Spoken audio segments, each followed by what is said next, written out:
오신이라고 고생 많으셨죠? 차가 많이 밀린다고 이야기 들었습니다. 그런 어려움을 뚫고 오늘 밤에도 여전히 참석해 주신 여러분들에게 여러분들의 간절한 마음과 소망을 아시는 주님께서 풍성한 은혜로 채워 주실 줄로 믿습니다. 잠시 기도하고 시작하겠습니다. 존귀하신 하나님 아버지, 이제 우리의 마음과 뜻과 정성을 모아서 주님이 우리에게 말씀하시는 것을 듣고자 합니다. 한 귀로 듣고 흘러버리는 일이 없게 해 주시고, 들어도 깨닫지 못하고 보아도 알지 못하는 미련한 자가 아니라 듣고 깨달으며 보고 즐거워하며 마음에 품고 삶에서 우러나오는 참된 그리스도인의 모습들이 우리 모두에게 나타나게 해 주옵소서. 이 시간도 하나님 아버지, 심히 미약한 종이 단에서 싸우니 주께서 종을 붙들어 주시사 말씀을 허락해 주시고, 모든 성도들에게도 하나님의 말씀으로 아멘하며 화답하며 하나님께만 영광이 되게 해 주옵소서. 특별히 참으로 그동안 신앙생활을 뜨뜻미지근하게 했던 자들, 또 그냥 교회 생활에 익숙해 있는 자들, 주님을 알지 못하는 자들, 병든 자들, 연약한 자들, 무지한 자들, 누구든지 주님 앞에 나와 예배하며 말씀을 듣는 저들 가운데 주님이 친히 임하게 하여 주셔서 저들의 연약함이 고쳐지고 저들의 부족함이 채워지고 저들의 참으로 얄팍한 것들이 풍성한 것으로 넘쳐나는 은혜의 역사들이 있게 하여 주옵소서. 하나님 아버지, 아직 도착하지 못한 성도들이 있다고 한다면 오는 길에 어려움이 없도록 도와주옵소서. 악한 마귀 틈타리 아니하도록 이 시간을 주님이 홀로 주장해 주시기를 간절히 소원하오며 존귀하신 예수님의 이름으로 기도 올리옵나이다. 아멘. 아멘.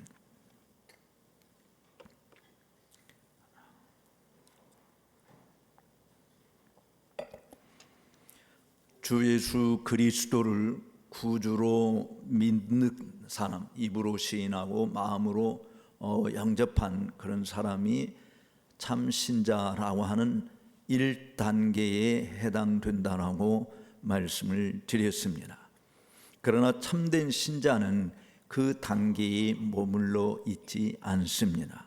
사람이 태어나는 순간 그 자리에 머물러 있기를 원하는 자는 아무도 없죠. 어린아이도 속히 어른이 되기를 원하는 것입니다. 따라서 그리스도인도 내가 주 예수를 믿고 구원을 받았다, 하나님의 자녀가 되었다라고 하는 그 사실로 만족하는 사람은 가짜입니다.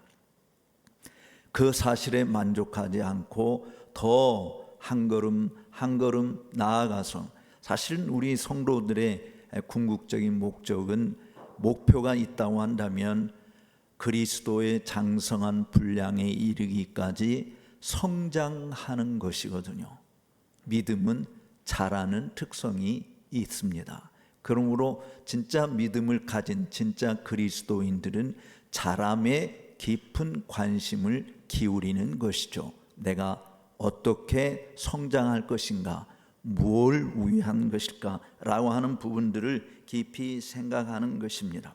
사실은 입으로 시인하고 마음으로 믿고 입으로 시인한다라고 하는 것, 예수님이 하나님이 보내신 죄인들을 위한 구세주임을 시인하는 것, 그거 안다라고 이야기하는 것은 사실은 마귀도 알아요. 교회를 핍박하고 하나님의 일을 파괴시키는 일에 앞장서고 있는 마귀와 그의 졸개들도 예수님이 구주인 것을 알고 있습니다. 그러므로 예수님이 구세주다라고 하는 것으로 아는 것에 머물러 있는 것은 마귀와 별 다를 바 없는 것이죠. 마귀가 못하는 일은 예수님을 우리에게 보여주지 못하는 거거든요. 그러니까 여러분들이 진짜 그리스도인이라고 이야기한다면 내 삶에서 언제나 어떤 갈망이 일어나느냐? Knowing Jesus better, 주님을 더 알기를 원하는 것이죠. 그런 마음이 없다고 한다면 내게 심각한 문제를 가지고 있다라고 볼 수밖에 없는 것입니다. 실질적으로 성경에서 우리에게 교훈하는 것을 보면 물론 천국에 들어가는 자는 주여 주여 하는 자들이 들어가요. 그런데 마태복음 7장 21절에 주여 주여 하는 자마다 다 들어가는 것은 아니다. 그렇게 이야기는. 그러니까 주여 주여 하는 자가 천국에 가는데 여러분들이 입으로 예수님이 나의 주이십니다, 나의 왕이십니다, 나의 하나님이십니다 라고 말하는 자가 다 들어가는 게 아니다. 그럼 누가 들어가느냐? 여러분들이 잘 아는 대로 어떤 자들이 들어가요? 따로 삽시다. 하늘에 계신 내 아버지의 뜻대로 행하는 자라야 천국에 들어간다. 그러니까 주님께서 이야기하신 것, 주여 주여 하는 자마다 다 천국에 들어가는 거죠. 그러니까 그 말은 주여 주여 하는 자가 천국에 들어가는데, 근데 그런 자들이 다 들어가는 게 아니고 누가 들어가느냐? 하늘에 계신 내 아버지의 뜻대로 행하는 자라야 천국에 들어간다라고 한 것입니다. 그렇다고 하면 문제는 이것이죠. 하나님의 뜻을 우리가 어떻게 알 수 있느냐라고 하는 것이, 여러분들이 목사님의 뜻이 무엇인지 알려면 어떻게 해야 돼? 목사님에게 가야 되죠. 물어야 되죠. 확인해야 되죠. 또 내 남편의 뜻, 아내의 뜻, 자식의 생각이 뭔지 알기 위해서는 만나야 되는 것입니다. 그러니까 진짜 그리스도인들은 하나님의 뜻을 알고자 몸부림치는 일이 있는 것이죠. 근데 그 하나님을 알고자 할 때 그 하나님을 뭐라고 부르느냐라고 하는 데서부터 우리가 생각을 해볼 필요가 있습니다. 이게 저는 두 번째 단계라고 생각하는데요. 진짜와 가짜를 판단할 때 하나님을 뭐라고 부르느냐라고 하는 거예요. 제가 어저께 우리가 살펴본 말씀 가운데서 영접하는 자 고이 그 이름을 믿는 자에게는 하나님의 자녀가 되는 권세를 주셨으니 이는 혈통으로나 육정으로나 사람의 뜻으로 말미암지 않고 하나님에게로 난 자들이다라고 하는 말씀을 우리들이 들었어요. 하나님에게서 난 자예요. 그러니까 우리가 하나님에게서 난 자이기 때문에 하나님을 뭐라고 부르느냐라고 하는 것이죠. 예를 들어서 여러분들이 여러분의 부모님으로부터 나왔잖아요. 아빠로부터 나왔고 엄마로부터 나왔어요. 그래서 뭐라고 불러요? 아저씨라고 불러요? 삼촌이라고 불러요? 누구라고 불러죠?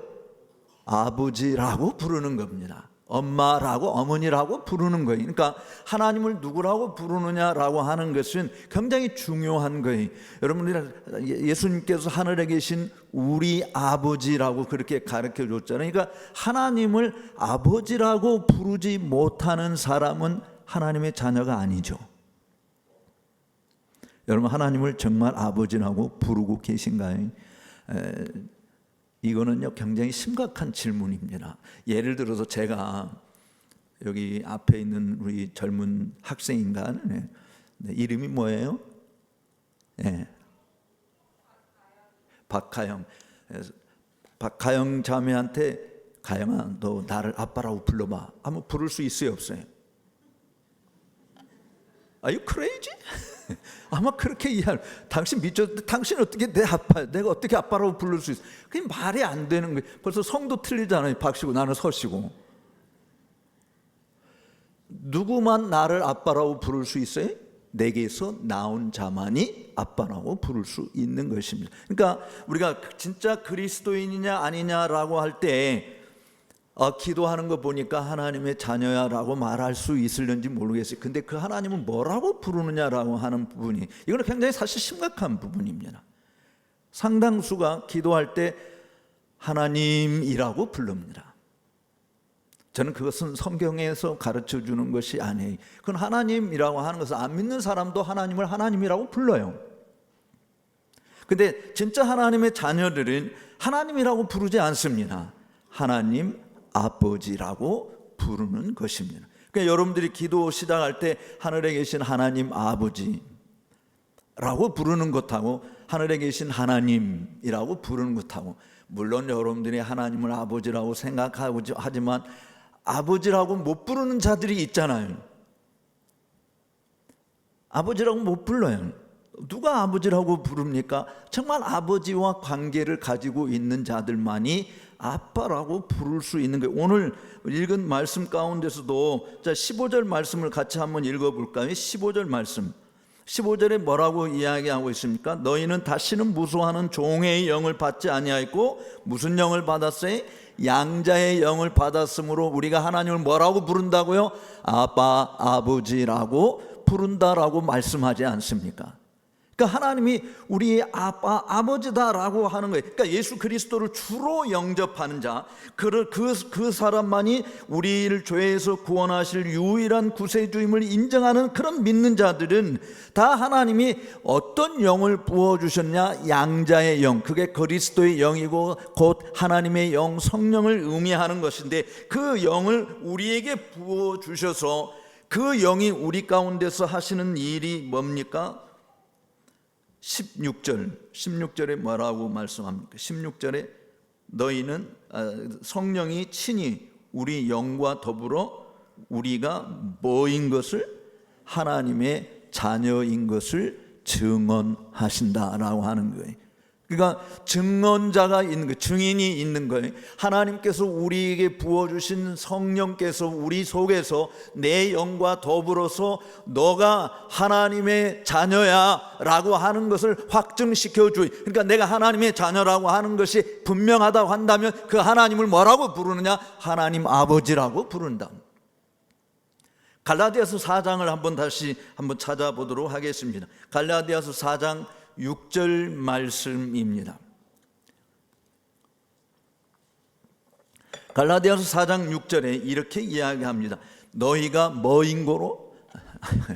아직 못 찾았나요? 그 화면 띄워줄 수도 있는데 너희가 아들인 고로라고 나와 있어요. 갈라디아서 4장 6절에 너희가 아들인 고로 뭐라고 한다고요? 하나님이 그 아들의 영을 우리 마음 가운데 보내어 주셔서 아까 로마서 8장 15절에서는 양자의 영을 우리에게 보내주셨다라고 이야기했는데 여기서는 아들의 영, 즉 그리스도의 영, 성령을 이해하는 다 같은 의미, 성령을 여러 가지 모습으로 표현했는데 보혜사라고도 표현하고 하나님의 영이라고도 보고 그리스도의 영이라고도 그러고 양자의 영이라고도 하고 아들의 영이라고도 하는데 바로 그 아들의 영을 우리 마음 가운데 보내사 우리가 하나님을 어떻게 부르나?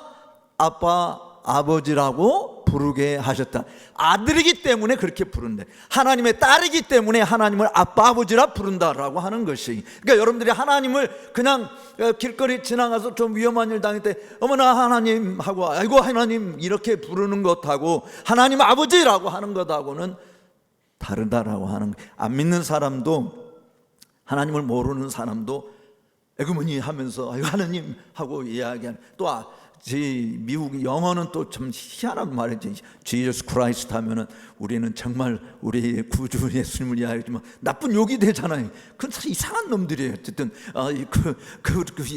욕할 게 없어가지고 예수님 이름 가지고 욕하는 건지. 어쨌든 우리는 경거망동하는 일들을 사실은 하지 않죠. 하나님을 아버지라고 부르는. 왜냐하면 내가 예수 그리스도 때문에 하나님을 아빠 아버지라고 부를 수 있는 거거든요. 그러니까 예수 그리스도를 영접하여 하나님의 자녀가 되는 권세를 가진 자가 아니면 누구도 하나님을 아버지라고 부를 수 없다는 것이죠. 제가 목회할 때 사실 그런 일들을 경험을 했어요. 나이 드신 분이 임종을 앞에 뒀어요. 이제 곧 운명을 하실 때 해요. 그래서 제가 찾아가서 운명하기 전에 예수님을 구조로 믿으십니까? 라고 하니까 그냥 고개를 끄덕끄덕해. 그러면 하나님을 아버지라고 불러보세요 라고 제가 요청을 드렸습니다. 근데 아버지라고 못 부르시더라고요. 그리고 그냥 돌아가셨어요. 제가 하나님 아버지라고 부르세요. 내가 하나님 아버지께 지금 갑니다라고 하세요. 하나님 아버지라고 못 불러요. 왜? 하나님의 아들이 아니니까.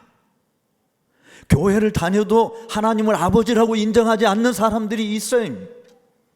그 사람들은 하나님의 진짜 자녀가 아니에요. 하나님을 진짜 아버지로 부르는 것이죠. 그냥 농담 삼아서 날 아버지라고 불러봐. 그럼 아버지라고 부를 수 농담으로 하는 것이 아니라 내 온 마음을 다해서 그분만이 My Father, My God, My King, My Lord 라고 말할 수 있어야 된다라고 하는 것이죠.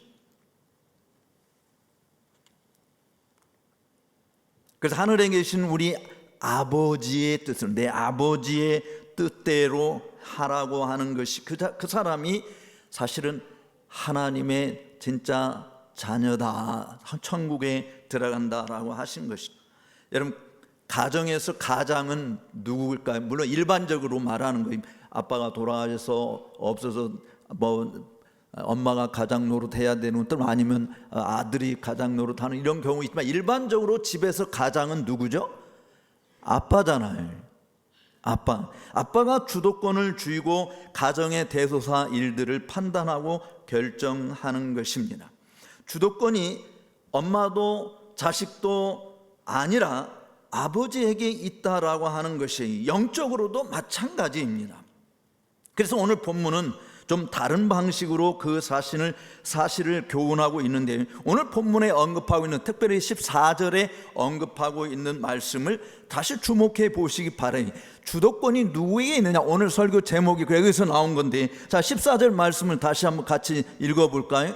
무릇 하나님의 영으로 인도함을 받는 사람은 곧 하나님의 아들이라라고 말씀합니다. 하나님의 영으로, 즉 성령으로 인도함을 받는, 양자의 영, 그리스도의 영, 아들의 영, 이 다 같은 말이에요. 바로 하나님의 영으로 인도함을 받는 그 사람이 곧 하나님의 아들이다라고 이야기했으니까, 이 말은 사실은 이렇게 쉽게 이해할 수 있기 위해서는 여행을 간다. 제가 이렇게 필리핀에 왔는데, 필리핀에 사는 여러분들에 비해서 저는 완전히 필리핀에서 문외한이잖아요. 그럼 필리핀에 대해서 안내를 받을 때 저를 차를 태워주시고 하시는 장로에게 필리핀에 대해서 자꾸 여쭤보고 그런 건데, 바로 모르니까 안내를 받는 게 필요해요. 그럼 필리핀에서 사는 주도권을 내가 줘야 됩니까? 지금 나를 안내하고 있는 장로님이 주도권을 주고 이야기해야 됩니까? 나는 모르는데 주도권이 누구에게 있어야 돼? 바로 나를 지금 이 차 태워서 인도하는 장로님에게 있는 거예요. 내가 길도 모르고 아무 필리핀에 대해서 모르니까 주도권이 바로 나를 안내하고 있는 분이 있다. 그러니까 우리가 그리스도인이라고 할 때, 진짜 그리스도인이라고 이야기할 때 내 삶의 주도권을 누가 주고 있느냐라고 하는 부분인 거예요. 아빠, 나 이제 다 컸어요. 자꾸 이래라 저래라, 내가 알아서 판단하고 내가 알아서 행동할게요 라고 말하는, 조금 속된 표현으로 싸가지 없는 자식들이 좀 있어요. 물론 이제 자기가 커서 얼마든지 판단하고 행동할 수 있는 성인이 될 수 있지만, 저는 사실은 자녀들한테 내 밑에 있는 한 네 마음대로 해서는 안 된다. 네가 결혼해서 독립하면 그때는 네가 가정을 이루어서 하는지만, 내 밑에 있는 동안은 주도권은 아빠한테 있는 거야. 근데 그리스도 안에서 여러분 독립할 수 있어요, 없어요? 한번 물어보시죠. 나는 그리스도 없이도 살 수 있다, 없다? No one can do it. Without Christ, I cannot do anything else. 우리가 그리스도 안에 있으면, 사실은 주님께서 우리에게 요한복음 15장에서 가르쳐 주는 게 그거잖아요. 나는 포도나무요 가지니 너희가 나를 떠나서는 You cannot do anything. 아무것도 할 수 없다라고 이야기하잖아요. 그러니까 주님 무슨 말이에요? 내가 이제 많이 컸다니까요. 그래서 내 뜻대로 내 의지대로 한다고요. 우리 그리스도인에게는, 인간 사회에서는 결혼해서 출가해서 다른 집으로 간다든지 내 독립된 가정을 이루면 그 사람이 가장이 되기 때문에 그렇게 독립적으로 할 수 있지만, 그러나 엄마 아빠 밑에 있을 때는 엄마 아빠에게 순종하는 것이 필요한 거예요. 왜냐하면 주도권은 아빠가 주고 있다, 가장이 주고 있다. 똑같이 하나님의 자녀라고 이야기한다면 나를 인도하는 분이 누구냐? 하나님이잖아요. 여러분들이 하나님을 인도할 수 있어요? 여러분들이 하나님을 어디로 끌고 갈 수 있습니까? 인간 아비는 늙어가고 힘이 없어지고 나중에 흙으로 돌아갈 존재이기 때문에, 얼마든지 우리는 이제 엄마 아빠가 늙어서 아무것도 못할 때 자녀들이 알아서 또 해야 되죠. 그러나 하나님은 늙어감이 없잖아요. 하나님 너무 늙으셨잖아요. 이제 좀 쉬시면 안 되겠습니까? 예수님한테 그랬더니 예수님이 내 아버지께서 지금 일하시니 나도 일한다 그랬잖아요. 아버지께서는 지금도 일하고 계시는, 하나님에게는 은퇴가 없어요. 하나님에게는 죽음이 없는 거예요. 그게는 죽음도 없고 심지어 조는 것조차도 없다고 그랬잖아요. 졸지도 아니하세요. 주무시지도 않아요. 하나님은 언제나 살아계신 하나님이라. 그 하나님을 능가할 존재가 여러분이 아니잖아요. 그러니까 우리는 그 하나님의 인도를 받아야 되죠. 하나님의 주도권, 하나님의 왕권, 하나님의 통치권, 이것은 영원한 것입니다. 그 인도하심, 그의 뜻하심에 따라 사는 자가 진짜 하나님의 아들, 딸. 그래서 그 하나님을 아버지라고 부르는 거예요. 다시 말해서 하나님의 영으로 인도함을 받는 그들이 하나님의 아들이요 딸이기 때문에 오늘 설교 제목이 주도권이 누구에게라고 하는 말씀을 정한 것이죠. 예수 그리스도를 구주로 영접한 것과 영접하지 않은 것과의 중요한 차이가 여기에 있습니다. 신앙생활의 출발점이고 지속성이 있게 하는 것이 바로 여기에 믿기 전과 믿고 난 후의 모습이 다르다라고 하는 것입니다. 그런 단순히 우리가 여기 왼편에 있는 그 꽃꽂이 화초를 내가 오른편으로 옮겨 놓는 정도가 아닙니다. 내가 전에는 절간에 갔었는데 이제 발걸음을 예배당으로 옮겨 놨다라고 하는 정도가 아니다라고 하는 것이죠. 내 삶의 주도권이 누구에게 있느냐라고 하는 것이죠. 내가 인도하느냐, 아빠가 인도하느냐.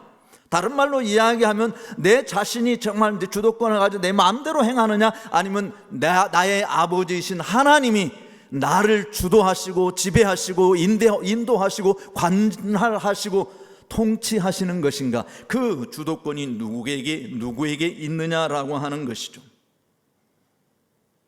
예수를 믿는다고 하면서도 또는 교회를 다닌다고 하면서도 우리 자신의 삶, 그 방향과 목적과 또 의향이 우리의 의지와 결단에 좌우된다고 한다면 진짜 예수쟁이라고 말을 할 수 없다라고 하는 것이죠.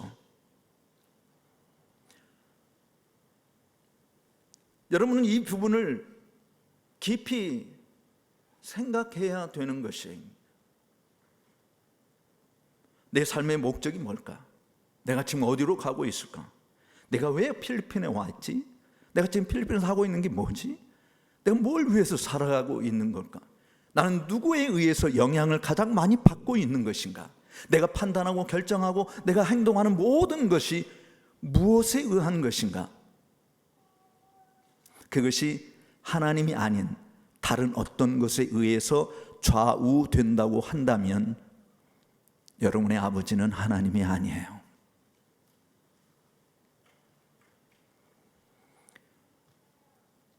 내가 주도적으로 나선 일인지 아니면 정말 하나님 아버지의 인도하심을 받는 것인지, 나를 인도하시고 주도하시는 분이 내 안에 계신 하나님의 영, 곧 성령인지, 주도권을 누가 주고 있느냐라고 하는 것입니다.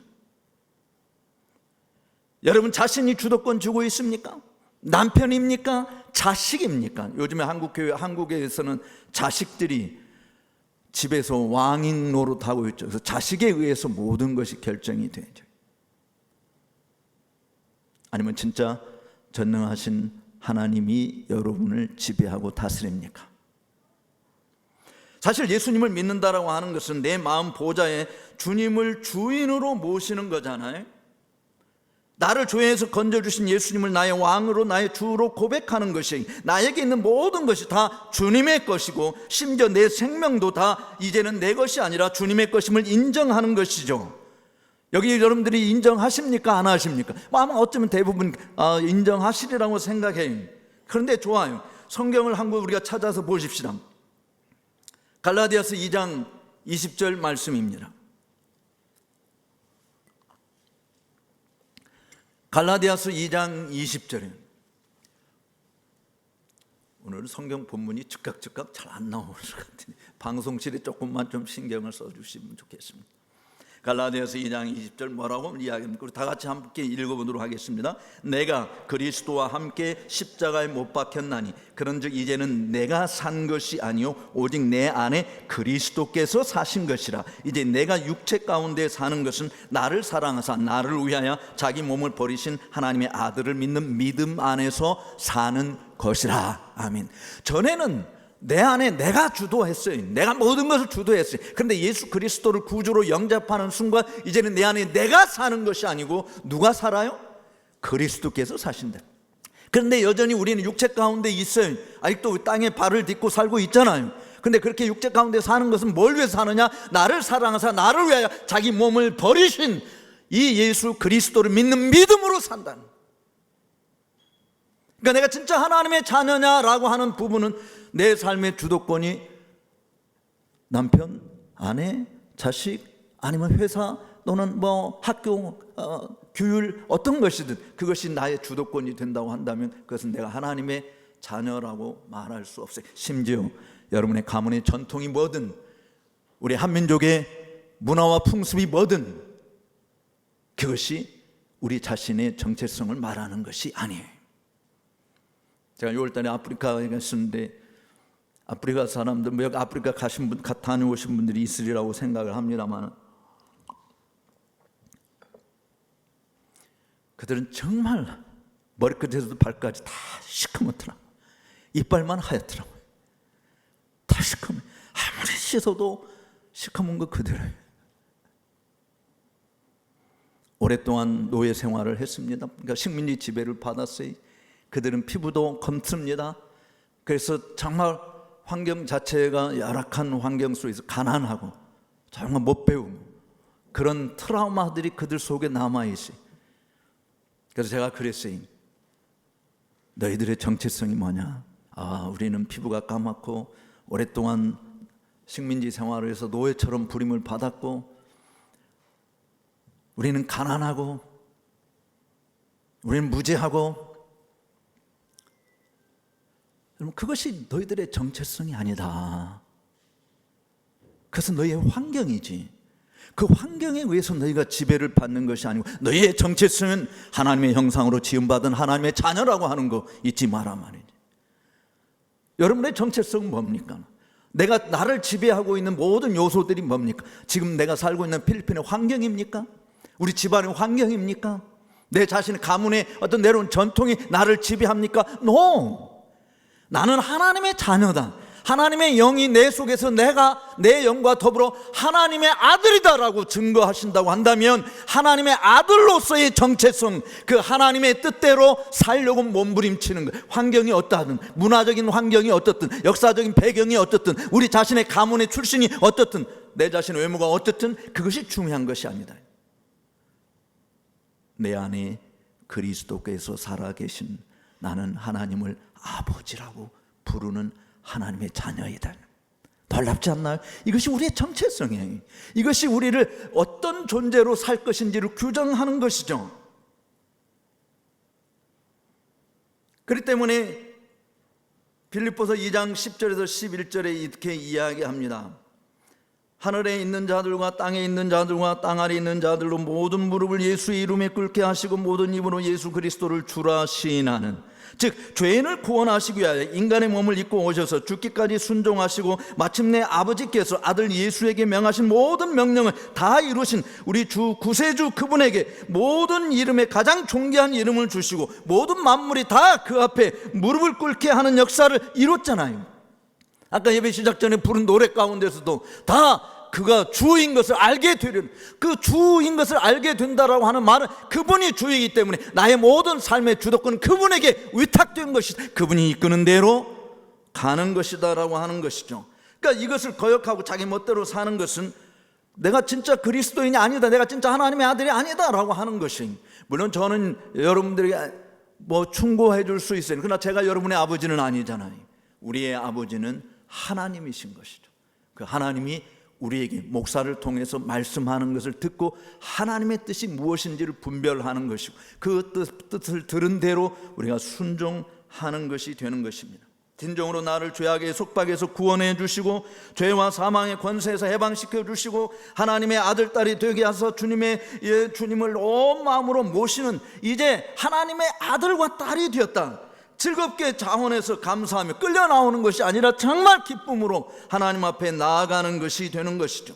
여러분, 아버지에게 나오는 자들은 정말 담대하게 나오는 거 아닌가요? 아버지에게 나오는 자, 자식들이 아버지에게 나갈 때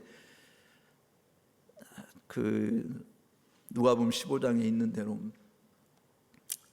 가산을 다 탕진하고 거짓 신세가 되어가지고 아버지 아들이면서도 나는 갈 곳이 없니, 정말 아버지께로 돌아갈 수밖에 없는 건데 당신의 아들이라 일걸 줄 알고 당신 집에서 부리고 있는 품꾼의 하나로 써주세요 라고 생각하고 돌아왔잖아요. 아버지는 그를 품꾼으로 대했나요? 아니잖아요. 누구만 아버지에게 자신 있게 못 나가냐? 그렇게 다 탕진하고, 그래서 정말 고개들 들지 못하고 세리 죄인과 같이 가슴을 치며 하늘을 우러러보지도 못하고 가슴을 치며 주여 나는 죄인이로소이다 라고 고백하는 그 자를 하나님이 받으셨어요. 그런데 바리새인처럼 고개 뻣뻣이 들고 나는 일주일에 2번 금식하고 11조를 한 번도 빼먹지 않고 가난한 자들 구하게 남길 토색한 적이 없습니다 라고 이야기하는데, 주님은 그들의 기도를 거절하셨잖아요.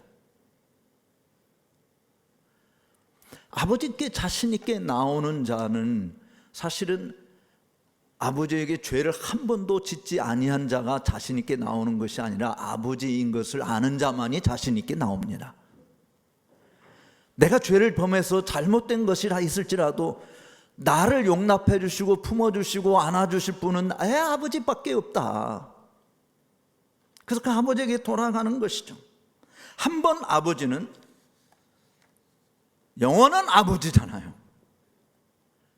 나 이제 아빠 딸 안 할래, 아빠 아들 안 할래, 이렇게 인간 세계에서 말할 수 있어요. 그렇지만 부녀 관계, 부자 관계가 그렇게 칼로 무 자르듯이 잘라낼 수 있는 게 아니잖아요. 여전히 있어요. 뭐 한국에서 요즘에 그런 뉴스를 본 적이 있는데, 어렸을 때 아기를 버렸어요. 50년 동안 찾아온 적이 없어요. 그런데 아들이 죽었어요. 상속권을 누구한테 있느냐? 엄마한테 있다. 한 번도 찾아오지 않는, 50년 동안 아들 한 번 돌아보지도 않은 엄마한테 있다. 그거는 법적으로도 그렇다 이 말이니까 어떻게 법을 다시 바꾸지 않는 이상 어떻게 할 수 없다라고 하는 것인데, 어쨌든 불합리하죠. 한 번도 나를 이렇게 키워주지도 않았는데 어떻게 상속권이 엄마한테 있느냐? 나를 버리고 간 여잔데. 우리가 그렇게 인간 세계에서 말할 수 있어요. 어쨌든 혈연 관계는 누가 끊을래야 끊을 수도 없다라고 하는 것이죠. 하물며 하나님과 우리의 관계를 누가 무엇으로 끊어버릴 수 있겠습니까? 여러분의 아버지가 누구냐라고 하는 이 부분은 매우 중요한 것인 거예요. 그러니까 정말 언제나 항상 아버지의 뜻에 따르는 이것이 하나님의 자녀가 하는 일이고, 기쁨으로 순종하는 것이고 감사함으로 받아들이는 것이고, 그런 모습이 우리의 삶 속에서 지속적으로 나타나는, 마지못해서 억지로 숙제하듯이 하는 것이 아니라 정말 내 아버지에게 나오는. 그래서 사실은 하나님께서, 예수님이 우리에게 히브리서 기자를 통해 히브리서 4장 16절에 뭐라고 말했냐면, 예수님이 우리의 모든 연약함 다 채울하신 하나님인 것을 이야기하시면서 때를 따라 돕는 은혜를 얻기 위하여, 한번 따라서 합시다. 때를 따라 돕는 은혜를 얻기 위하여 은혜의 보좌 앞에 담대히 나올지니라.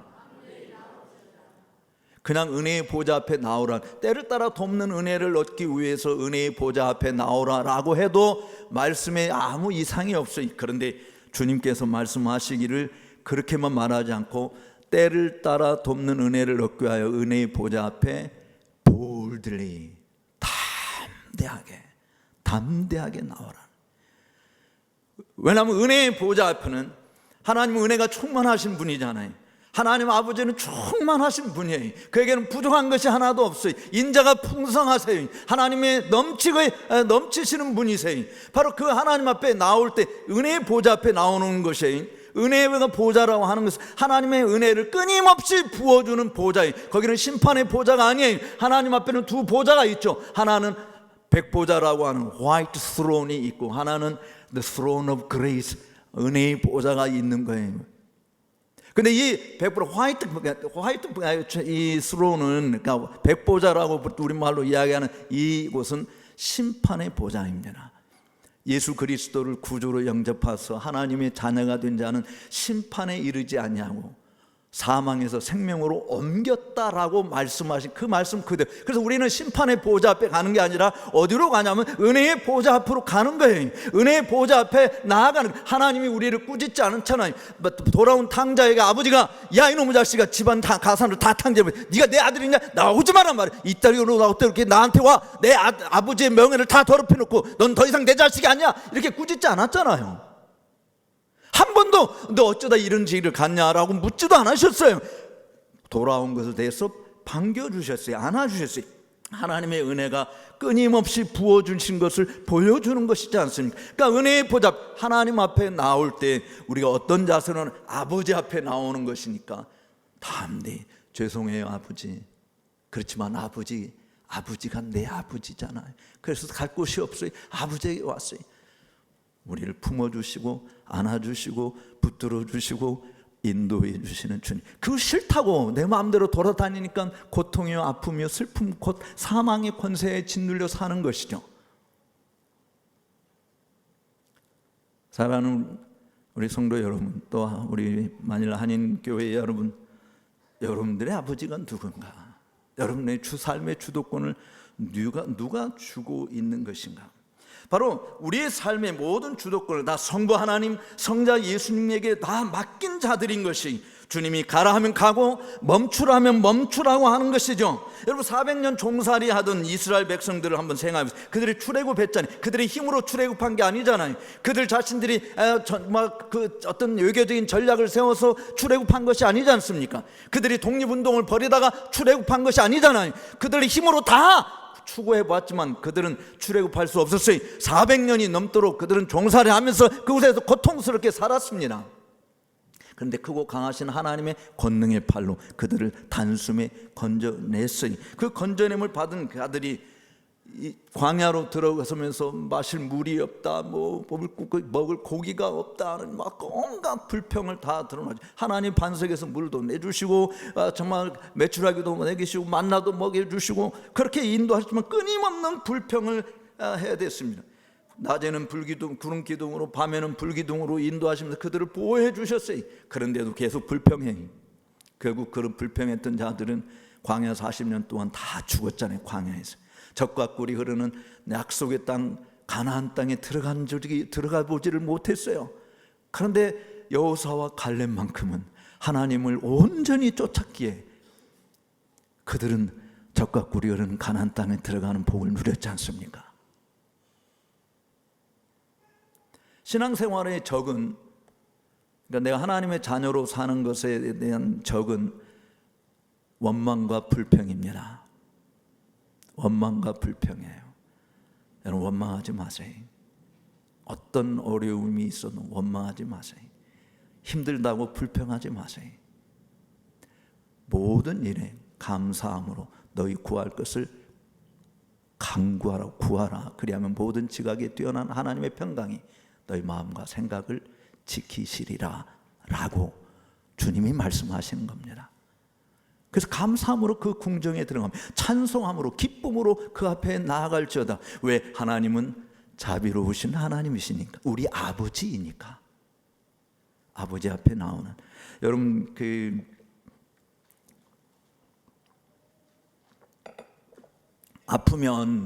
아프면 누구한테 가야 돼요? 우리 가영이라고 그랬나? 네. 아프면 누구한테 가야 돼요? 의사한테 가잖아요. 평소에 의사하고 친해요, 안 친해요? 빨리 대답해봐. 다 옆에 이야기 좀 말고 내가 묻잖아 계속. 평소에 의사하고 친해요, 안 친해요?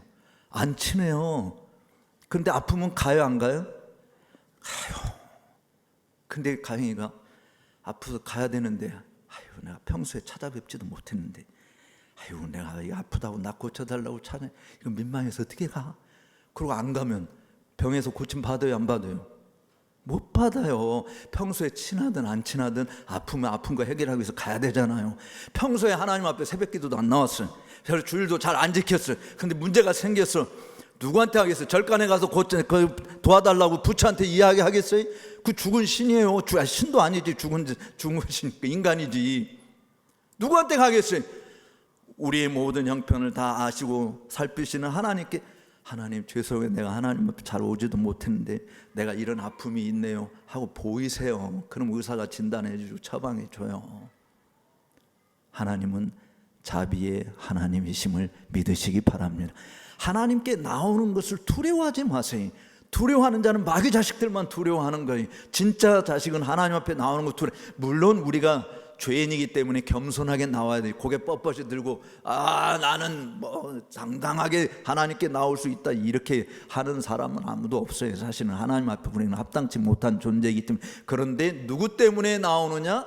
바로 나를 위해서 십자가에 못 박혀 죽어주시고 뭐 피를 흘려서 우리의 죄를 다 씻어주시고 나로 하여금 하나님의 아들 딸이 되게 해주신 나사렛 예수 그리스도의 이름으로 나오는 겁니다. 내가 이렇게 의롭게 행동했기 때문에가 아니고, 내가 이렇게 착하게 살았기 때문이 아니고, 내가 정말 남들보다도 더 선한 일 많이 했기 때문에 나오는 것이 아니에요.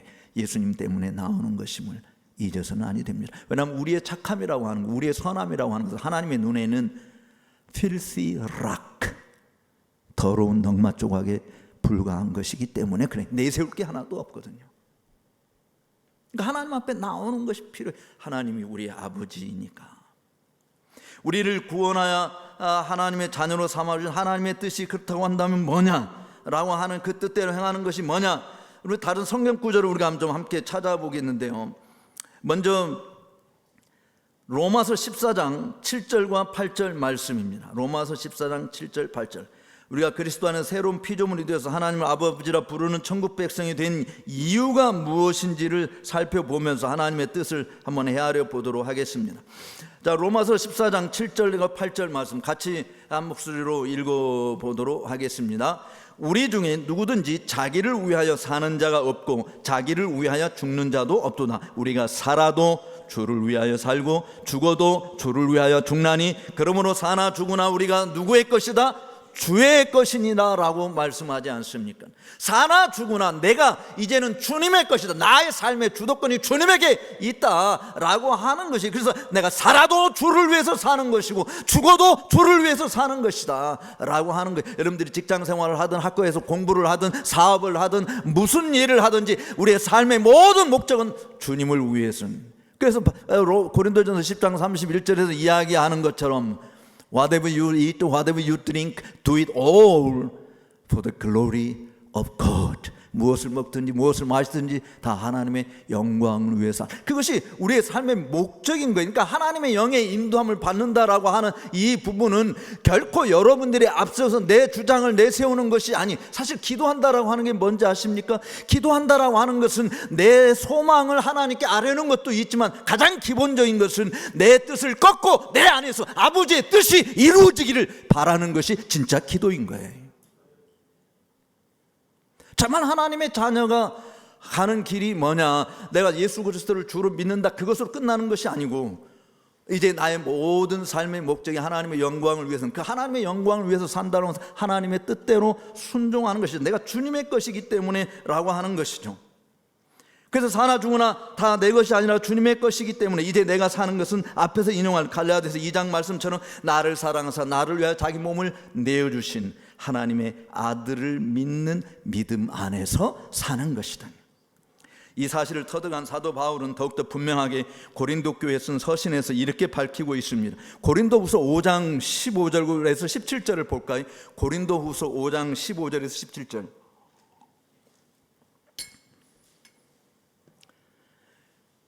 바로 로마서 다음에 있는 게 고린도 전서고 고린도 후서니까 고린도 후서 5장 15절에서 17절. 제가 성경 구절을 다 드린 것 같은데 방송 잘 안 나오시니까 여러분들 치매에 걸리지 않도록 찾아보라고 하나님께서 좀 그런 성경을 좀 찾아서 보시기 바랍니다. 자, 고린도 후서 5장 15절에서 17절 같이 보겠습니다. 제가 모든 사람을 대신하여 죽으심은 산자들로 하여금 다시는 저희 자신을 위하여 살지 않고 오직 저희를 대신하여 죽었다가 다시 사신 자를 위하여 살게 하려 함이니라. 그러므로 우리가 이제부터는 아무 사람도 육체대로 알지 아니하노라. 비록 우리가 그리스도도 육체대로 알았으니 이제부터는 이같이 알지 아니하노라. 그런즉 누구든지 그리스도 안에 있으면 새로운 피조물이나 이전 것은 지나갔으니 보라 새 것이 되었도다. Behold, you are new creation. 전에는 모든 것을 내가 판단하는 것이 뭐냐면 육체대로 판단했어요. 심지어 예수님조차도 육체대로 판단을 했어요. 그런데 내가 이 새로운 피조물이 된 입장에서 더 이상 예수님도 육체대로 판단하지 않고 사람들도 육체대로 판단하지 않는다라고 하는 것이, 그러니까 진짜 신자는 자신을 위해서 살지 아니하고 우리를 위해서 죽으셨다가 다시 사신 우리 주 예수 그리스도를 위하여 살아가는 것이죠. 나의 존재의 가치가 뭐에 있느냐? 주님을 위해서 살 때 여러분의 존재 가치가 하늘의 별처럼 빛나는 것이에요. 여러분 자신을 위해서 사는 것은 여러분이 썩어빠진 죽을 존재라고 하는 것, 죄와 사망의 권세에 눌려 죽을 존재라고 하는 것을 보여주는 것이죠. 전에는 세상의 규례와 법도대로 살았고 세상 사람들의 사는 방식과 유행을 쫓아 살았지만 이제 그 모든 옛적 일들은 다 지나갔고 내가 새로운 피조물이 되었기에 새로운 방식을 따라가는 것입니다. 바로 그 새로운 방식은 이 세상 규례나 관습이나 혹은 유행이 아니라 이제는 하나님이 정하신 방식과 법도에 따라 산다라고 말하는 것이죠. 레위기 18장 한번 읽어볼까요? 제가 작년에 와서 사실 이 부분 가지고 설교를 한 것 같은데, 레위기 18장 1절에서 5절에 있는 말씀 가운데 보면 그 중에 특별히 3절에서 5절에 있는 말씀만 읽어보도록 하겠습니다. 레위기 18, 출애굽한 이스라엘 백성들에게 하나님께서 요구하신 것, 하나님께서 크고 강한 팔로 그들을 종살이 하던 집에서 건져내서 자유인이 되게 만들어 주셨어요. 종으로 더 이상 취급하지 않냐고, 내 사랑하는 아들이다, 내 딸이다 라고 하나님 이렇게 만들어 주셨어요. 그들에게 하나님 뭘 요구하셨는지 한번 보십시다. 거기 3절 18, 레위기 18장 3절에서 5절에 있는 말씀입니다. 같이 볼까요? 너희는 그 거하던 애굽 땅의 풍속을 따르라고 그래서 따르지 말라고 그랬어요. 이들이 애굽 땅에서 몇 년 동안 살았어요? 430년 살았어요.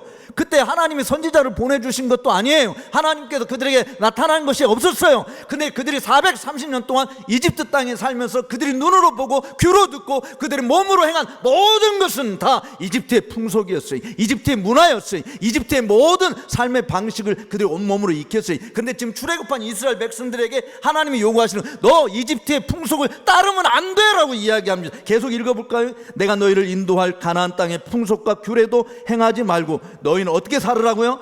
나의 법도를 따르며 나의 규례를 지켜 그대로 행하라. 나는 너희의 하나님 여호와니라. 너희는 나의 규례와 법도를 지켜라. 사람이 이를 행하면 그로 인하여 살리라. 할렐루야. 하나님이 너희가 전에는 육체대로 알았고 육체대로 판단했고 이 세상 풍습을 쫓아서 살았다. 그런데 이제는 예수 그리스도를 믿어 새로운 피조물이 되었으니 너희가 전에 살았던 세상의 방식대로 유행대로 풍습대로 살아갈 것이 아니라 내가 너희에게 일러준 바로 이 규례와 법도를 듣고 지켜 행하라 말이지. 그리하면 너희가 산다. 왜냐하면 내가 너희의 하나님이거든. 누가 여러분의 하나님이, 누가 여러분의 아버지예요? 이 예수님 빼고, 이 하나님 빼고 누구를 신이라고 말할 수 있고 누구를 아버지라고 부를 수 있습니까?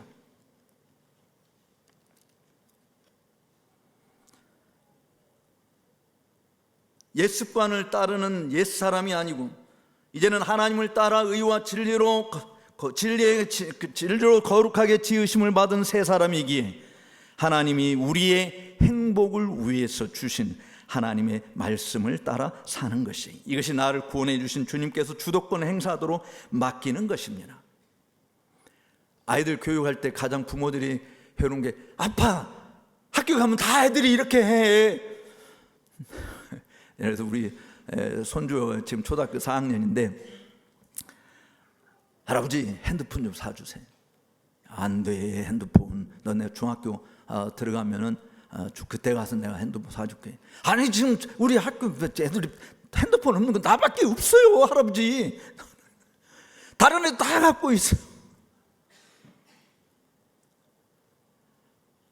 저는 안 사주고 며느리가 사줬는데 이유가 뭐냐면 학교에서 선생님이 모든 공지사항을 핸드폰으로 다 보내요. 그러니까 핸드폰이 없으니까 학교 선생님이 무슨 숙제를 내주는지 뭘 하는 건지 알 수가 없는 거예요. 그래서 핸드폰 하루 사용하는 시간 딱 정해주는데, 사실 제가 미국에서 경건한 가정에서 좀 이렇게 친구 집에서 있어 보니까 그 친구는 아이들이 15살 되기 전까지는 쇼핑몰에도 안 데리고 가더라고요. 핸드폰 물론 없어요. 집에 TV도 없어요. 아이들이 회심하고 하나님의 자녀가 되기 전까지, 즉 회심해서 하나님의 자녀가 되어서 영적으로 분별하는 일이 있을 때까지 세상의 그 더러운 것들의 영향을 받아서는 안 된다라고 보여주지도 않고 들려주지도 않아요. 근데 우리는 그렇게 아니에요. 한국은 조금 문 밖에만 나가면 온갖 것들이 다 들려주는 게, 더군다나 핸드폰이 있으니까 정말 핸드폰으로 무슨 짓을 하는지 모르잖아요. 지금 얼마나 엄청난 일들이 벌어지는지 모릅니다. 모든 사람들이 다 그렇게 가니까 나도 그렇게 가야 된다. No, you are belong to God. You are the daughter and the sons of God. Then how do you live? Yes, according to the rules and laws of God. 하나님의 규율, 말씀, 법을 따라서 사는 것이 되어야 된다라고 하는, 세상이 그렇게 하니까 나도 그렇게 한다? No, that is the way of the world. 그것은 세상의 길이지만 하나님의 백성들이 가는 길은 that is not the way, but only Jesus is the way and the truth and the life. No one can come to the Father except through Jesus Christ. 예수님이 길이잖아요. 예수님이 진리잖아요. 예수님이 생명이잖아요. 이 예수님으로 말미암지 않고는 아버지께로 올 자가 없단 말이죠. 은혜의 보좌 앞에 담대히 나오라고 했으니까 예수님 없이도 나는 이제 하나님의 아들과 딸인데, no, 예수님을 통해서 나가는 거예요, 이 사실은. 근데 하나님의 백성들이 살아가는 모든 방식이 바로 이 세상의 유행을 따라 산다고 한다면 여러분 자신을 심각하게 생각을 해봐야 돼요. 이 세상은 이런 세상이라고 보면 돼요. 우리 가영이 다시 물어볼게요. 피자 좋아해요? 피자 좋아해요? 피자 안 좋아하는구나. 그냥 요즘 젊은 애들은 다 피자를 잘 좋아하던데 안 좋아한대. 근데 좋아한다고 그래봐 그냥. 네, 좋아해요. 그렇게 대답해봐요. 네, 좋아해.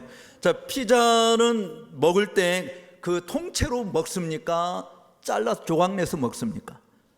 네, 피자를 먹을 때 통째로 먹는 사람은 아무도 없어요. 그거 다 조각 내서 먹어요. 그러니까 이 세상은 피자 조각이라고 이 세상을 피자 덩어리라고 생각하면은 이 세상은 피자 조각 내듯이 이렇게 자르고 저렇게 자르고 저렇게 자르고 저렇게 자릅니다.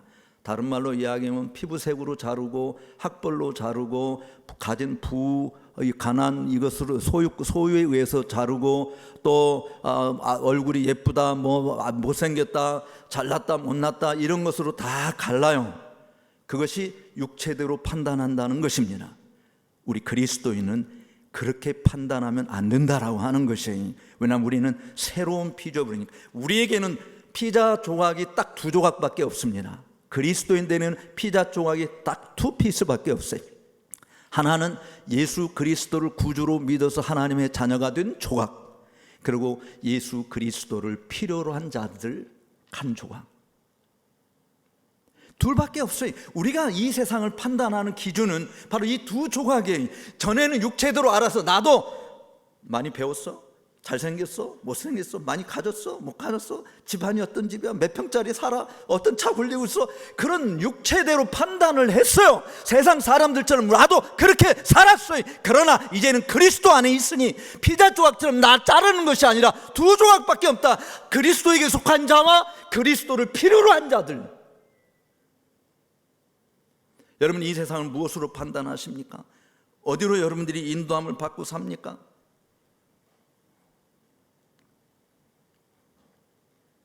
하나님은, 한번 따라서 합시다. 다시 욥기 36장 5절에 있는 말씀인데 한번 따라서 합시다. 하나님은 전능하신 분임에도 불구하고 아무도 멸시하지 아니하느니라.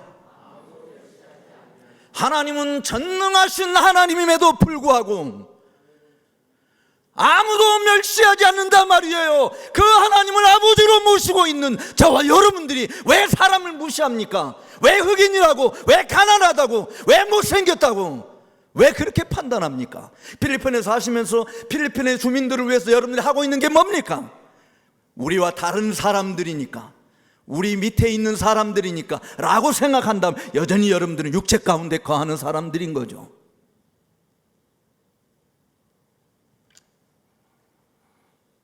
하나님께서 정말 환영하는 자는, 누가 하나님께 환영을 받느냐?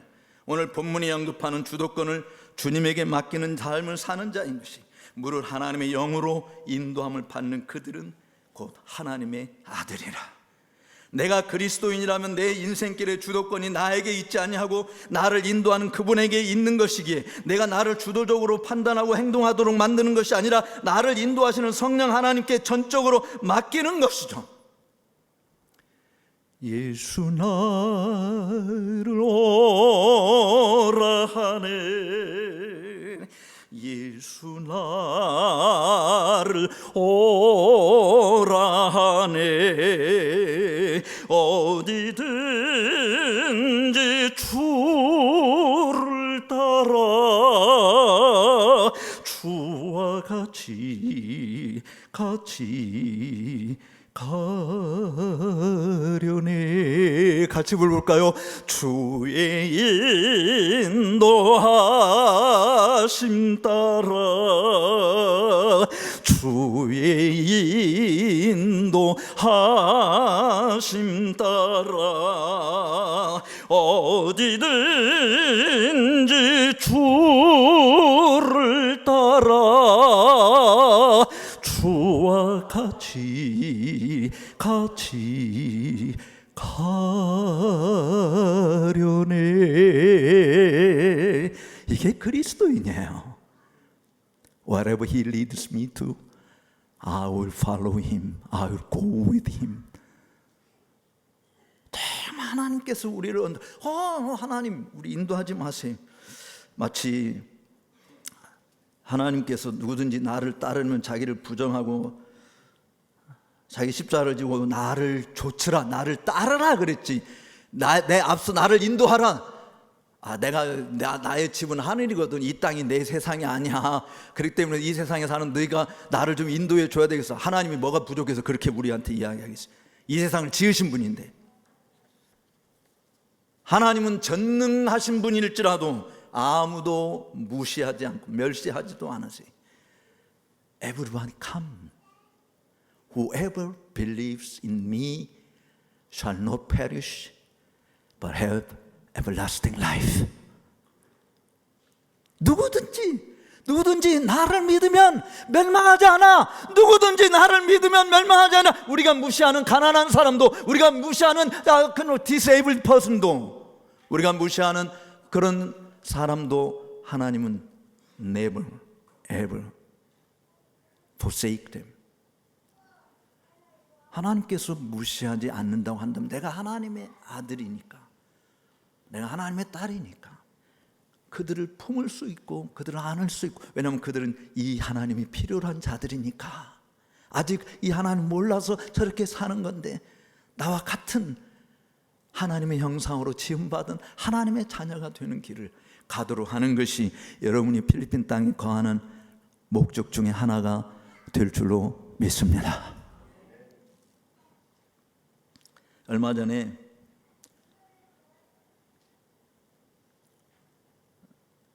한국 배드민턴 역사상 최초로 세계 챔피언이 된 21살의 안세영 선수가 인터뷰하는 것을 보니까 이렇게 말하더라고요. 경기하는 것을 즐기다 보니 여기까지 이르렀어요 라고. 여러분에게 묻겠습니다.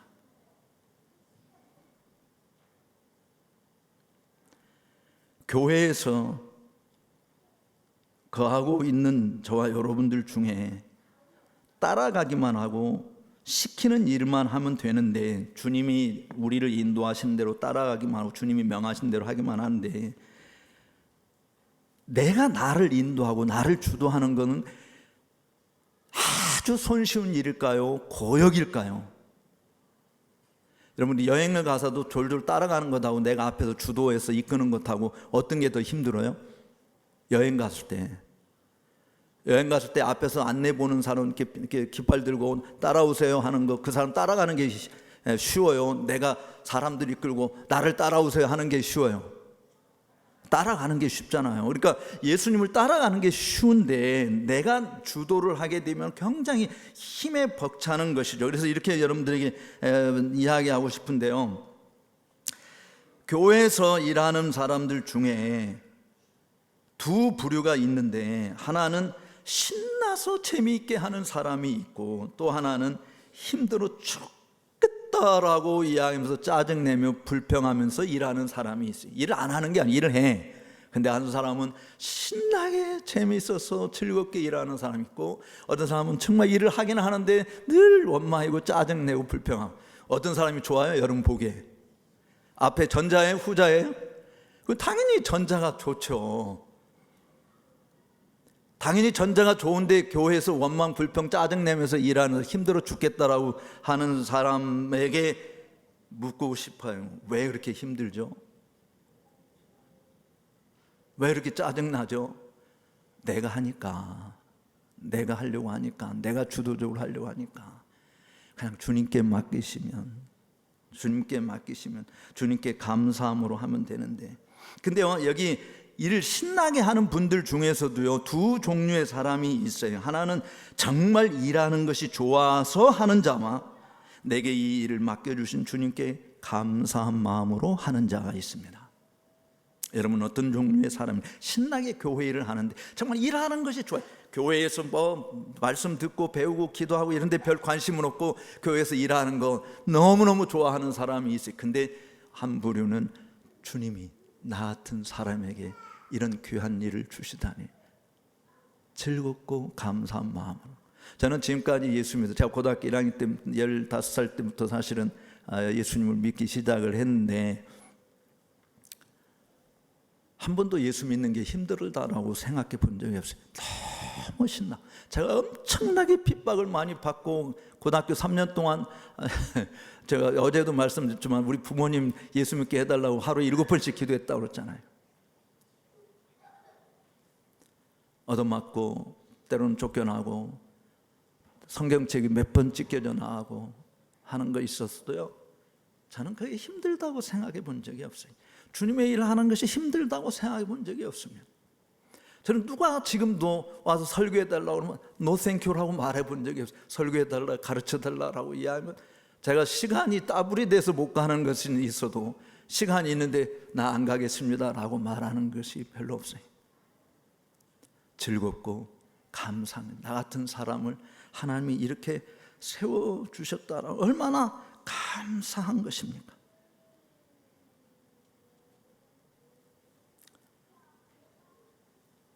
저는 뭐 자랑할 것도 없는 사람이지만 하나님께서 부족한 저를 그렇게 사랑하사 그렇게 하나님의 일을 하게 하셨다라고 하는 것 그 자체가 얼마나 감사한지 몰라요. 근데 이렇게 하나님의 일을 하는 사람 중에는요, 그러니까 하나님을 믿는다고 하는 사람 중에는 어떤 사람이 있냐면, 하나님을 알라딘의 람프, 가영이 알아요? 네. 알라딘의 람프에 갇혀있는 신처럼 생각하는 것입니다. 그러니까 알라딘의 람프를 가지고 있는 소녀는 그 람프 속에 들어가 있는 그 신적 존재보다도 강한 자예요, 연약한 자예요? 몰라요, 내용을? 알라딘의 람프를 싹 문지르면 그게 그냥 연기를 품으면서 와, 거대한, 그야말로 거대한 신적 존재, 슈퍼 자이언트가 나오죠. 그래서 이 소년이 필요한 거를 말하면 모든 문제가 다 해결돼. 그 문제가 해결되면 그 거대한 슈퍼 자이언트는 어디로 가야 돼? 다시 그 람프 속에 싹 들어가서 갇혀 있으면 못 나와. 하나님을 그렇게 생각하는 분들이 있어요. 알라딘 람프 속에 들어가 있는 슈퍼 파워. 그래서 하나님, 내가 필요할 때만, 하나님 나한테 필요할 때만, 내가 요청할 때만 하나님 나타나셔야 되지, 내가 요청하지도 않는데 나타나면 안 돼. 그래서 하나님 제발 예배당에만 갇혀게 해주세요. 내가 예배당 올 때만 나를 만나주세요. 아니면 요즘에는 그런 것도 사실은 없어요. 예배당 와도 하나님 못 만나, 하나님 찾지도 않으니까. 근데 어쨌든 하나님 앞에 도움이 필요할 때만 하나님 하고, 그래서 하나님 도움 부르면 하나님이 짠 하고 나타나는 그런 존재처럼 생각하는 그런 무리들이 정말 많이 있습니다. 그러니까 하나님을 내가 조종하는 거죠. 내가 조종하는 거예요. 하나님이 그런 존재니까. 그 정도로 여러분보다도 능력이 없는 존재인데 뭐하러 하나님을 찾아요? 어렵다고. 하나님은 전능하신 분이잖아요. 내가 찾을 때만 나타나야 돼요. 그러니까 학교까지 하나님이 따라오면 돼, 안 돼? 가영이 하나님이 학교까지 따라오면 돼, 안 돼? 학교까지 따라오면 돼, 안 돼? 하나님은 항상 우리와 함께 하시는데 하나님 나 학교까지 오면 안 돼요. 학교는 하나님이 계실 곳이 못 돼요 라고 생각하나요? 하나님이 가정에까지 따라오면 안 돼. 직장에까지 따라오면 안 돼. 하나님은 교회당 안에만 갇혀 계셔야 돼. 필요할 때 내가 부를 때 하나님 그때 나타내 주시옵소서. That is not true Christian at all. 하나님은 언제 어디든지 나와 함께 가기를 원하세요. 주와 함께 어디든지 나를 이끄는 대로 주와 함께 간다. 그러니까 정말 하나님의 진짜 아들은 우리 하나님의 영으로 인도함을 받는 자고, 하나님의 영, 진리의 영, 그 성령의 인도함을 받는 것이, 사실은 이 하나님께서 우리를 어디로 인도하시는가, 내가 이 부분을 조금 살펴봤어야 되는데 그냥 시간이 많이 가서 지났는데 한번 한 군데만 딱 살펴보고 마십시다. 하나님의 영이 우리를 어디로 인도하는지를 한번 찾아보고 오늘 말씀을 맺으려고 합니다. 요한복음 14장.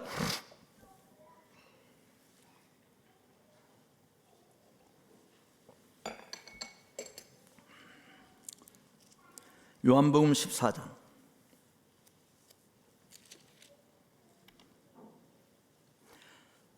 16절과 17절 말씀입니다. 요한복음 14장 16절과 17절 말씀을 먼저 보겠습니다. 그러고 나서 26절을 보겠습니다. 미안합니다. 요한복음 14장 16절과 17절 그리고 26절을 보겠습니다. 같이 16절과 17절을 보십시다. 내가 아버지께 구하겠으니 그가 또 다른 보혜사를 너희에게 주사 영원토록 너희와 함께 있게 하시리니 저는 진리의 영이라. 세상은 능히 저를 받지 못하나니 이는 저를 보지도 못하고 알지도 못함이니라. 그러나 너희는 저를 아나니 저는 너희와 함께 가시며 또 너희 속에 계시겠습니다. 26절 같이 봅시다. 보혜사 곧 아버지께서 내 이름으로 보내실 성령 그가 너희에게 모든 것을 가르치시고 내가 너희에게 말한 모든 것을 생각나게 하시리라 라고 이야기했어요. 그 다음에 15장 28절 26절 15장 26절도 보겠습니다. 같이 보십시다. 내가 아버지께로서 너희에게 보낼 보혜사 곧 아버지께로서 나오시는 진리의 성령이 오실 때 그가 나를 증거하실 것이요. 16장 요한복음 16장 같이 보겠습니다. 5절과 6절을 먼저 보고 그 다음에 13절 14절을 보겠습니다. 5절 6절 성령이 오셔서 하는 일이에요. 5절 6절 같이 봅니다. 그가 와서 죄에 대하여 의에 대하여 심판에 대하여 세상을 책망하시리라. 죄에 대하여 하면 저희가 나를 뭐하지 않다? 믿지 아니하는데, 그러니까 성령께서 오셔서 사실은 책망하는 것은 하나님 예수 그리스도를 믿지 않는 것 때문에 책망하신다라고 했어요. 그런데 15절에 13절과 14절 13절과 14절 같이 읽어봅시다. 그러나 진리의 성령이 오시면 그가 너희를 어디로 인도해요? 모든 진리 가운데로 인도하시리니 그가 저희를 자의로 말하지 않고 오직 듣는 것을 말하시며 장래일을 너희에게 알게 하시리라. 그가 내 영광을 나타내리니 내 것을 가지고 너희에게 알리겠음이니라. 자, 한마디로 우리 속에 거하신 진리의 영 성령께서 내 영과 더불어 내가 하나님의 아들인 것을 증거하신다고 하는데 그 성령이 나를 어디로 인도하는가? 그러니까 로마서 8장 14절에서 무릇 하나님의 영으로 인도함을 받는 그 자가 하나님의 아들이라고 하는데 그 성령이 나를 어디로 인도하시는가? To where does he lead me? 성령께서 우리를 어디로 인도하시는 거예요? 지금 14장 요한복음 14장 15장 16절 반면 공통점이 다 누구한테 관련되어 있습니까? 성령께서 우리를 인도하는 누구한테 관련되어 있어요? 이게 다 하나님의 아들 예수 그리스도에게로.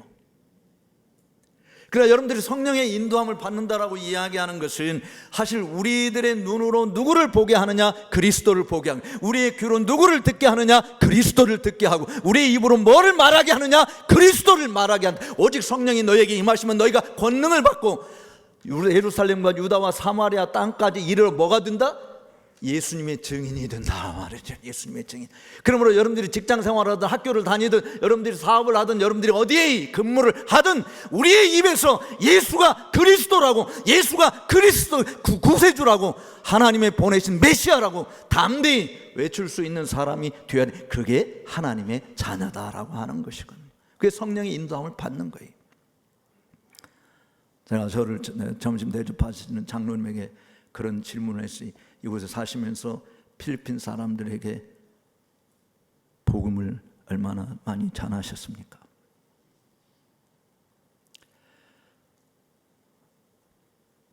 여러분들이 이곳에 있는 이유는 선교지잖아요. 선교지이기 때문에 내가 하나님께 속해 있는 하나님의 자녀라고 한다면 그 성령께서 나를 인도, 비록 이 직장을 통해서, 그러니까 직장이 우리의 목적이 아니에요. 사업이 우리의 목적이 아니에요. 사실 학교가 공부하는 게 우리의 목적이에요. 우리의 목적은 사나 죽으나 주님의 것이기 때문에 주를 위해서 사는 것이고, 주님을 드러내는, 진리를 드러내는 것이죠. 이 교회가 진리의 기둥과 터잖아요. 그래서 여러분들이 예배당에 나오실 때 이 진리의 기둥과 터인 교회를 통해서 주인이신, 교회의 머리이신 예수 그리스도를 만나야 되잖아요. 얼마나 많은 사람이 오느냐라고 하는데 관심이 있지 말고, 우리가 이곳에서 한 사람이라도 주님을 만난다고 한다면, 한 사람이라도 주님의 음성을 듣는다고 한다면, 한 사람이라도 주님을 뵙게 된다고 한다면 that is all okay.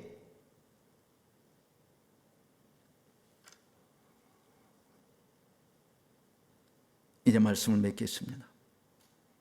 즐거움으로 플레이하다 보니까 세계 배드민턴 대회에서 우승까지 한 안세영 선수처럼 공부도 사업도 예술도 다 즐겁게 하시기 바라요. 억지로 하는 자가 아니라 이 하늘과 땅을 지으신 하나님을 경외하는 하나님의 아들 딸이니까 그 하나님을 위해서 즐겁게 일하시기 바랍니다.